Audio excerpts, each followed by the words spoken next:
You know what your phone really is? It's an idol. I know that sounds harsh, but stay with me. An idol isn't just a statue. An idol is anything you turn to for comfort, validation, escape, or control instead of turning to God. And family, your phone has replaced God as your first instinct. When you're anxious, where do you go? Your phone. When you're lonely, where do you go? Your phone. When you're bored, when you're ashamed, when you need a hit of dopamine, your phone. You've trained your nervous system to reach for that device the way addicts reach for a substance. And here's the dangerous part. You think it's harmless. It's not a drug, it's not alcohol, it's just a phone. But Jesus was clear about idolatry. In Matthew 6:24 he says, "No one can serve two masters. Either you will hate the one and love the other, or you will be devoted to the one and despise the other." You cannot serve God and your phone. One of them will own your attention. One of them will own your heart. And right now, your phone is winning. Let me show you what phone addiction is actually stealing from you. First, your phone is stealing your presence. In Luke 10, Martha is distracted by all the preparations. Mary is sitting at Jesus' feet, listening. Jesus tells Martha that Mary has chosen what is better. Mary chose presence. Martha chose activity. Your phone is like Martha. It keeps you perpetually busy, perpetually distracted, perpetually absent from the moment you're actually in. You're at dinner with your family, but you're scrolling. You're at church, but you're checking notifications. You're in prayer, but a ping pulls you away. You're never fully present anywhere. And presence is the foundation of all real relationships, with God and with people. Your phone has fractured your capacity to be here now. And every moment you're absent from now, you're absent from God's presence in that moment. Second, your phone is fragmenting your spiritual discernment. You cannot hear God's voice in constant noise. In 1 Kings 19, Elijah hears God in a gentle whisper. But you've trained your brain to expect constant stimulation, constant input, constant notifications. A whisper can't compete with that. So, you've essentially made it impossible to hear God speak. Your phone has drowned out his voice. Let's be honest, family. You check your phone an average of 150 times a day.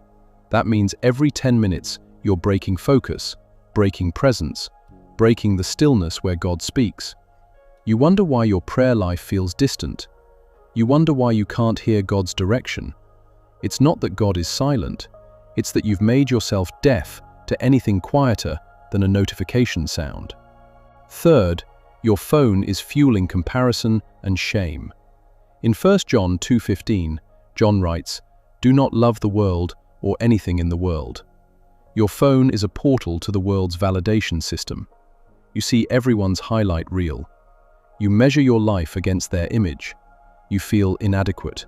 So you scroll more, looking for the post that makes you feel like you matter. But it never comes. Because the validation you're seeking can only come from God, and you're too busy staring at a screen to receive it. Your phone is literally programming you into shame. Every like you don't get is a rejection. Every follow you lose is a failure. Every comparison is a wound. And the algorithm knows this. It's designed to keep you feeling just inadequate enough that you keep scrolling, keep posting, keep seeking the validation that will never satisfy. If this is hitting you, subscribe. This channel exists to help you break free from what's stealing your life and your presence. Every week, we break down scripture that redirects your focus back to what actually matters. Subscribe and turn on notifications. Finally, here's what kills phone addiction: intentional presence. Not just removing the phone, choosing presence. In Proverbs 4:23, it says, "Above all else, guard your heart, for everything you do flows from it." Your attention is your heart. Where your attention goes, your heart follows. So you have to guard it.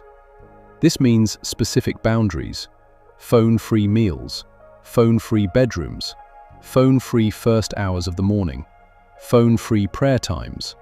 Not as punishment, as protection. You're protecting your capacity to hear God. You're protecting your presence with people. You're protecting your mind from the constant assault of comparison and validation seeking. And here's the thing, the moment you remove the phone, you'll feel uncomfortable, anxious, like something's missing. That's withdrawal. That's your brain screaming for the dopamine hit it's been conditioned to expect. Don't give in. Sit with the discomfort. Pray in that silence. Read scripture in that quiet. Be present with your family in that space. And watch what happens to your peace when you finally stop running from yourself. Here's what I want you to understand. Your phone addiction isn't about the phone.